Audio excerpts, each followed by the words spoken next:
नमस्कार दोस्तों, आइए जानते हैं आज मध्य प्रदेश की बड़ी खबरें। आज की पहली खबर है कि इंदौर में कांग्रेस दफ्तर पर फेंका काला तेल। संसद में हुई धक्का मुक्की की घटना को लेकर भाजपा युवा मोर्चा ने गुरुवार को इंदौर में कांग्रेस कार्यालय गांधी भवन का घेराव कर दिया। युवा मोर्चा के कार्यकर्ताओं ने कांग्रेस दफ्तर पर काला ऑनयल फेंका। इससे पार्षद राजू भदौरिया का कुर्ता काला हो गया। पुलिस ने बैरिकेडिंग लगाकर कार्यकर्ताओं को आगे बढ़ने से रोका। इस दौरान प्रदर्शनकारियों की पुलिस से झड़प भी हो गई। कार्यकर्ताओं ने राहुल गांधी पर संसद में धक्का मुक्की करने का आरोप लगाते हुए माफी मांगने की मांग की है।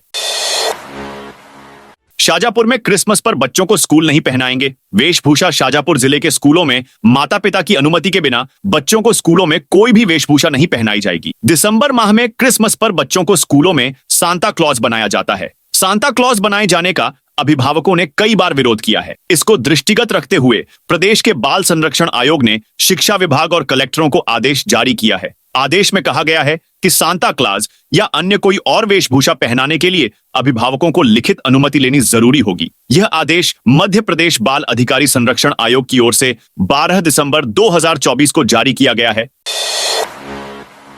शाह के बयान पर मध्य प्रदेश विधानसभा में हंगामा। संसद में बाबा साहब अंबेडकर को लेकर दिए केंद्रीय गृह मंत्री अमित शाह के बयान पर मध्य प्रदेश विधानसभा में गुरुवार को भी हंगामा हुआ। कांग्रेस विधायकों ने अंबेडकर की फोटो हाथों में लेकर जमकर नारेबाजी की। शाह के बयान को अंबेडकर का अपमान बताया और अमित शाह से माफी मांगने की मांग की है। इससे पहले दोपहर में लंच के बाद सदन की कार्यवाही शुरू होने पर नेता प्रतिपक्ष उमंग सिंघार ने संसद में कांग्रेस के राष्ट्रीय अध्यक्ष मल्लिकार्जुन खड़गे के साथ हुई धक्का मुक्की और राहुल गांधी पर लगाए गए आरोप पर चर्चा की मांग की। इस पर अध्यक्ष ने इनकार कर दिया। 26 जनवरी तक सरकारी कर्मचारियों की छुट्टी कैंसिल। मध्य प्रदेश के दतिया जिले से बड़ी खबर सामने आई है, जहां जिला प्रशासन ने अधिकारियों और कर्मचारियों की छुट्टी कैंसिल कर दी है, जिससे कर्मचारियों के बीच हड़कंप मच गया है। कलेक्टर के द्वारा आदेश जारी किया गया है, जिसमें सभी कर्मचारियों की छुट्टी 26 जनवरी तक कैंसिल कर दी गई है। आदेश के अनुसार ये प्रतिबंध उन कर्मचारियों और अधिकारियों पर भी लागू होगा। ऐसे में जो कर्मचारी छुट्टी पर गए हैं, उन्हें तुरंत अपने कार्यस्थल पर लौटने का निर्देश दिया गया है। कलेक्टर संदीप कुमार माकिन ने कहा है कि सभी कर्मचारियों और अधिकारियों को प्रशासनिक जिम्मेदारियों का पालन करना जरूरी है।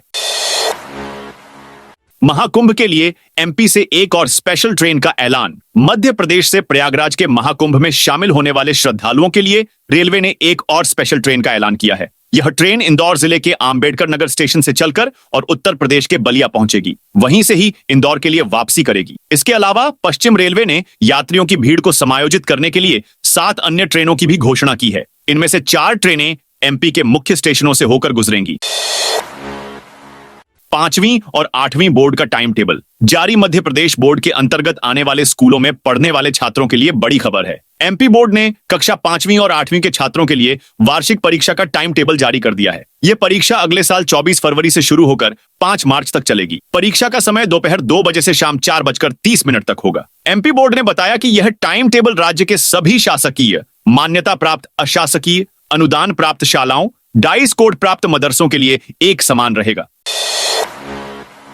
जबलपुर में किराएदारों की जानकारी देना होगा अनिवार्य। जबलपुर नगर निगम ने किराएदारों की जांच की प्रक्रिया शुरू कर दी है। इसके तहत निगम की टीम लोगों के घर घर दस्तक दे रही है। जिन मकानों में किराएदार रह रहे हैं, उनके मकान मालिकों से टैक्स की वसूली भी की जा रही है। नगर निगम के राजस्व उपायुक्त के अनुसार किराएदारों की जांच का यह कार्य जारी रहेगा। नगर निगम के राजस्व उपायुक्त पीएन सनखेरे ने बताया कि सितंबर के महीने में पता लगा कि नगर निगम सीमा में 15,500 किराएदार हैं, जिसमें मकान और दुकान दोनों शामिल है। इसके लिए 3 महीने तक सर्वे कराया गया और लोगों को भी जागरूक किया गया कि वह स्वयं आकर अपने मकानों एवं दुकानों में रखे किराएदारों की जानकारी दे दे। एमपी में कर्मचारियों को वेतन वृद्धि की सौगात। मध्य प्रदेश में कर्मचारियों के लिए नया साल नई सौगात ला सकता है। सब कुछ ठीक रहा तो सरकार जल्द ही कर्मचारियों के वेतन में बढ़ोतरी करेगी। राज्य सरकार के कई मंत्रियों ने कर्मचारियों से यह वादा किया है। प्रदेश के अंशकालीन, अस्थायी और आउटसोर्स कर्मचारियों के प्रतिनिधिमंडल ने वेतन में बढ़ोतरी करने की मांग के संबंध में इन मंत्रियों से मुलाकात की थी। प्रदेश के पंचायत मंत्री, शिक्षा मंत्री और जनजातीय कार्य मंत्री के पास यह प्रतिनिधिमंडल पहुंचा। मंत्रियों ने आश्वस्त किया कि कर्मचारियों का वेतन जल्द ही बढ़ा दिया जाएगा। मंत्रियों के इस आश्वासन के बाद मंगलवार देर शाम को कर्मचारियों का धरना प्रदर्शन स्थगित कर दिया गया। इसके साथ ही प्रदेश भर की ग्राम पंचायतों से भोपाल आए कर्मचारी अपने अपने घर वापस लौट गए। महाकाल मंदिर में तेलुगु देशम पार्टी के नेता ने तोड़े नियम। महाकाल मंदिर में तेलुगु देशम पार्टी के राष्ट्रीय प्रवक्ता पट्टाभी राम कुमार रेड्डी ने नियम तोड़कर दर्शन किए। वे गर्भगृह में प्रवेश कर गए। उन्होंने इसके फोटो अपने सोशल मीडिया अकाउंट पर भी अपलोड किए। विवाद बढ़ने पर उज्जैन कलेक्टर नीरज सिंह ने गुरुवार को जांच के आदेश दे दिए हैं। उन्होंने कहा कि सीसीटीवी फुटेज निकलवा रहे हैं। एसडीएम ने जांच शुरू कर दी है। निगम ने कचरा कलेक्शन के लिए 10 इलेक्ट्रिक वाहन खरीदे। बुरहानपुर नगर निगम ने कचरा संग्रहण के लिए 10 इलेक्ट्रिक वाहन खरीदे हैं। इलेक्ट्रिक वाहनों से निगम को डीजल पर होने वाले खर्चे की खासी बचत होगी। वाहनों के चार्जिंग के लिए नगर निगम में ही चार्जिंग स्टेशन बनाया गया है। नगर निगम आयुक्त संदीप श्रीवास्तव ने बताया, स्वच्छ भारत मिशन के तहत राज्य सरकार से फंड मिला था। इसके बाद एमआईसी और महापौर ने 10 ई वाहन डोर टू डोर कचरा संग्रहण के लिए खरीदने का निर्णय लिया। अभी वाहनों का आरटीओ में पंजीयन होना बाकी है, इसलिए वाहनों को अभी नगर निगम परिसर में ही खड़ा रखा गया है। जैसे ही पंजीयन की प्रक्रिया पूरी होगी, वाहनों को कचरा संग्रहण के लिए वार्डों में भेजा जाएगा। इलेक्ट्रिक वाहन काम में लेने से प्रदूषण तो रुकेगा ही, साथ ही निगम को डीजल की बचत भी होगी। एमपी के किसानों के लिए बड़ा अपडेट। मध्य प्रदेश के उन किसानों के लिए बड़ी चेतावनी सामने आई है जो कि सहकारी समितियों के कर्जदार हैं। ऐसे किसानों को राज्य और केंद्र सरकार की हितकारी योजनाओं के लाभ से वंचित होना पड़ेगा। छिंदवाड़ा में किसानों को इस संबंध में समझाइश भी दी जा रही है। सहकारी समितियों द्वारा कर्जदार किसानों को स्पष्ट बताया जा रहा है कि समय पर कर्ज चुकाने पर ही 0% ब्याज दर का लाभ मिल सकेगा। प्राथमिक कृषि साख सहकारी समितियों के माध्यम से अल्पकालीन फसल आरण लेने वाले कृषकों को ड्यू डेट पर चुकौती करने पर ही 0% ब्याज सहायता का लाभ प्राप्त हो सकेगा। सहकारी समितियों के कर्ता धर्ता डिफॉल्टर कृषकों को साफ शब्दों में चेता रहे हैं कि उन्हें राज्य एवं केंद्र सरकार से प्राप्त होने वाली अतिरिक्त ब्याज अनुदान तथा प्रोत्साहन राशि की पात्रता नहीं होगी। महाकाल मंदिर के पुरोहित समेत 6 निलंबित। एफआईआर। महाकाल मंदिर में श्रद्धालुओं से अवैध वसूली करने पर गुरुवार शाम पुरोहित समेत 6 लोग निलंबित कर दिए गए हैं। गुरुवार सुबह उज्जैन कलेक्टर नीरज सिंह ने इन्हें रंगे हाथ पकड़ा था। यूपी और गुजरात के 10 श्रद्धालुओं से विप्र दर्शन के नाम पर पैसे लिए गए थे। एडीएम अनुकूल जैन ने बताया कि कलेक्टर नीरज सिंह रोजाना की तरह आज सुबह दर्शन करने पहुंचे थे। इस दौरान नंदी हॉल में 10 श्रद्धालु उन्हें दर्शन करते हुए नजर आए। कलेक्टर ने सभी श्रद्धालुओं से बातचीत कर जाना कि वे नंदी हॉल तक कैसे पहुंचे। इस पर श्रद्धालुओं ने बताया कि उन्हें पुरोहित प्रतिनिधि राजेश भट्ट और एक अन्य व्यक्ति लेकर आए हैं। उनसे प्रति व्यक्ति 1100 रुपए लिए भगवान महाकाल को जल अर्पित करने का झांसा दिया। ये सुनते ही कलेक्टर ने सभी भक्तों को मौके पर मिले 2 आरोपियों के साथ महाकाल थाने भिजवा दिया था। एमपी में 23 दिसंबर से तेज सर्दी का दूसरा दौर। मध्य प्रदेश में कड़ाके की ठंड का दूसरा दौर 23 से 25 दिसंबर के बीच आएगा। यह जनवरी 2025 तक रहेगा। इससे पहले अगले 4-5 दिन तक प्रदेश के उत्तरी हिस्से यानी ग्वालियर, चंबल और सागर संभाग में कोहरा रहेगा। भोपाल, उज्जैन, जबलपुर में रात का पारा 8-10 डिग्री सेल्सियस से नीचे ही रहेगा। मौसम विभाग ने गुरुवार को ग्वालियर, मुरैना, भिंड, दतिया, निवाड़ी, टीकमगढ़ और छतरपुर में कोहरा छाने का अनुमान जताया है। बाकी जगहों पर मौसम साफ रहेगा। दिन में तेज धूप हो सकती है। इस बार दिसंबर महीने में ही ठंड रिकॉर्ड तोड़ चुकी है। स्थिति यह रही कि पूरे प्रदेश में जनवरी से भी ठंडा दिसंबर रहा। भोपाल समेत कई शहरों में ठंड ने रिकॉर्ड तोड़ दिए। 9 दिन शीतलहर चली। बुधवार से शीतलहर का दौर थमा। छिंदवाड़ा में 2 लाख का चाइनीज मांझा जब्त। छिंदवाड़ा कोतवाली पुलिस ने गुरुवार को 3 जगह छापामार कार्रवाई करते हुए 2 लाख कीमत का चाइनीज मांझा जब्त किया है। टीआई उमेश गोलानी ने बताया कि कलेक्टर ने छिंदवाड़ा जिले में चाइनीज मांझे को पूरी तरह से प्रतिबंधित किया है। इसके बावजूद जिले में अवैध रूप से इसे बेचा जा रहा था। सूचना के बाद पुलिस की 3 टीमों ने गुरुवार को छापामार कार्रवाई की। पुलिस ने व्यापारी धर्मेंद्र मालवी, प्रमोद मालवी और गोलू मालवी के पास से छापामार कार्रवाई करते हुए 10 बंडल मांझा जब्त कर लिया किया। तीनों के खिलाफ कार्रवाई की गई है। माध्यमिक शालाओं में शिक्षक करेंगे टैबलेट से काम। सिवनी जिले के प्राथमिक शालाओं के शिक्षक शिक्षिकाओं के बाद अब माध्यमिक स्कूलों के शिक्षक शिक्षिकाओं को भी टैबलेट दिए जा रहे हैं। प्राथमिक शिक्षक शिक्षिकाओं को टैबलेट लेने के लिए 10,000 रुपए तक की राशि दी गई थी, जबकि माध्यमिक स्कूलों के शिक्षक शिक्षिकाओं को 15,000 रुपए तक का टैबलेट लेने की छूट दी गई है। जिले के 645 शिक्षक शिक्षिकाओं में से 476 ने टैबलेट लेने के लिए सहमति दी थी, जिसमें से अब तक 440 शिक्षक शिक्षिकाओं ने टैबलेट ले लिए हैं। कलेक्टर ने कर्मचारियों को समग्र आईडी लिंक करने निर्देश दिए। शिवपुरी जिले के करीब 16,000 नियमित कर्मचारियों को अगले 2 महीने में अपनी समग्र आईडी को जिला कोषालय के IFMIS सॉफ्टवेयर से लिंक करना होगा। अगर कर्मचारी और उन्हें वेतन देने वाले आहरण संवितरण अधिकारी DDO समय सीमा में ये कार्य नहीं करते हैं तो उन्हें फरवरी माह का वेतन नहीं मिलेगा। जिला कलेक्टर रविंद्र कुमार चौधरी ने इस संबंध में सख्त निर्देश जारी किए हैं। उन्होंने बताया कि जिले में नियमित कर्मचारी के तौर पर कार्यरत लगभग 16,000 कर्मचारियों के वेतन और अन्य देयकों का भुगतान IFMIS सॉफ्टवेयर के जरिए कोषालय से होता है। अब वित्त विभाग के निर्देश पर इन सभी कर्मचारियों का सत्यापन समग्र आईडी से किया जाएगा। साथ ही आधार सक्षम भुगतान की प्रक्रिया भी लागू की जाएगी।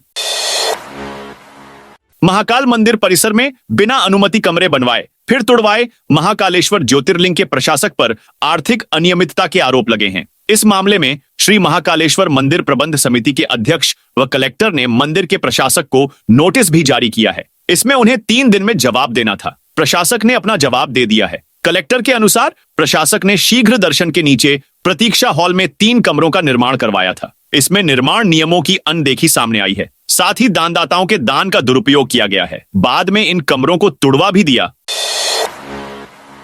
इंदौर एयरपोर्ट होगा देश का पहला जीरो वेस्ट एयरपोर्ट। देश के सबसे स्वच्छ शहर इंदौर का एयरपोर्ट भी अब जीरो वेस्ट एयरपोर्ट बनने जा रहा है। 22 दिसंबर को केंद्रीय नागरिक उड्डयन मंत्री किंजरापू राम मोहन नायडू रिसाइकल प्लांट का लोकार्पण करेंगे। इंदौर एयरपोर्ट को जीरो वेस्ट बनाने की मूल अवधारणा 4R यानी रिड्यूस, रीयूज, रिसाइकल और रीस्टोर है। पहले इंदौर एयरपोर्ट को कचरे का निस्तारण करने के लिए नगर निगम को शुल्क चुकाना पड़ता था, लेकिन इस प्लांट के बनने के बाद आने वाले दिनों में एयरपोर्ट इससे कमाई भी करेगा। एयरपोर्ट पर एयरलाइंस, दुकानों एवं गार्डन से निकलने वाले गीले एवं सूखे कचरे के निस्तारण की व्यवस्था की गई है। आज सीएम इंदौर को देंगे 1,000 करोड़ की सौगात। मुख्यमंत्री मोहन यादव 20 दिसंबर को इंदौर आएंगे। वे शहर में अलग अलग आयोजनों में भाग लेंगे। मुख्यमंत्री GSCC में आयोजित कार्यक्रम में शहर विकास से जुड़े 1,000 करोड़ रुपए के विकास कार्यों का शुभारंभ और लोकार्पण करेंगे। कार्यक्रम में कैबिनेट मंत्री कैलाश विजयवर्गीय, तुलसीराम सिलावट, सांसद शंकर लालवानी, सभी विधायक, संगठनात्मक पदाधिकारी और अन्य जनप्रतिनिधि उपस्थित रहेंगे। महापौर पुष्यमित्र भार्गव ने बताया कि मुख्यमंत्री मोहन यादव शुक्रवार को दोपहर 3 बजे इंदौर पहुंचेंगे और शहर के विभिन्न कार्यक्रमों में शामिल होंगे। सीएम ने विधानसभा में दिया आश्वासन। प्रदेश में सरकारी मंदिरों के व्यवस्थापन और जमीनों से जुड़े विवादों का हल निकालने के लिए हाल में 2 सदस्यीय कमेटी बनाई है। अब इस कमेटी में विपक्ष की ओर से भी एक नाम और जोड़ा जाएगा। नेता प्रतिपक्ष किसी सदस्य को नामित कर सकते हैं। जिन मंदिरों की जमीन अलग अलग जिलों में फैली है उन्हें किसी एक जिले में शिफ्ट कर सकते हैं या नहीं, इस पर भी विचार किया जाएगा। मंदिरों की जमीन पर अवैध कब्जा है तो उसे हटाया जाएगा। भोपाल, इंदौर, ग्वालियर में कार्रवाई। मध्य प्रदेश में रियल एस्टेट और कंस्ट्रक्शन से जुड़ी 3 कंपनियों त्रिशूल, ईशान और क्वालिटी कंस्ट्रक्शन पर आयकर विभाग ने बड़ी छापेमारी की। बुधवार सुबह 6:43 पर शुरू हुई इस कार्रवाई में भोपाल, इंदौर और ग्वालियर में कुल 52 ठिकानों पर सर्चिंग की गई। कंपनियों के दफ्तरों और संचालकों के घरों पर छापे मारे गए। देर रात तक की सर्चिंग में करीब 3 करोड़ रुपए नकद, लाखों के जेवर और 12 बैंक लॉकर्स की जानकारी मिली है। मामला सूरजनगर, रातीबड़, नीलबड़ क्षेत्र में कम कीमत की जमीन खरीदकर महंगे दामों में बेचने से जुड़ा है। सूत्रों का कहना है कि छापे में मप्र के वरिष्ठ IAS अफसर के करीबियों की पड़ताल की जा रही है। टीम ने छापे के दौरान लोकल पुलिस की मदद नहीं ली।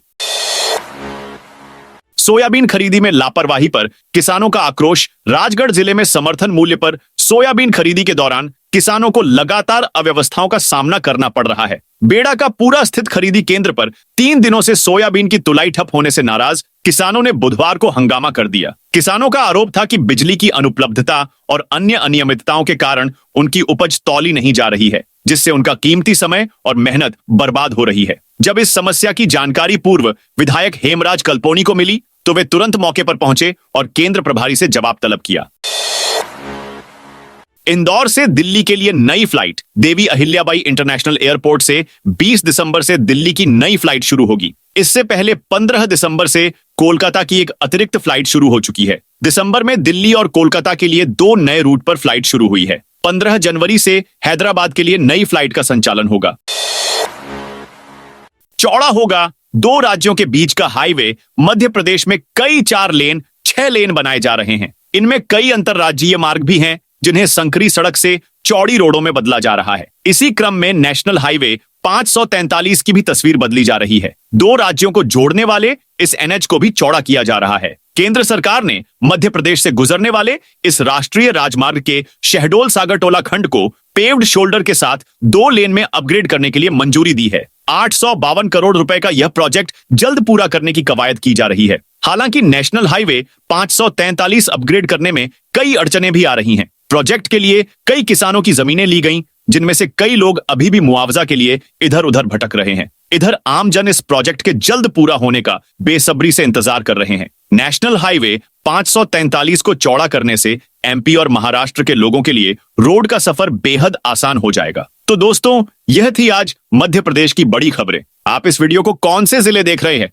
उस जिले का नाम जरूर कमेंट में बताइए।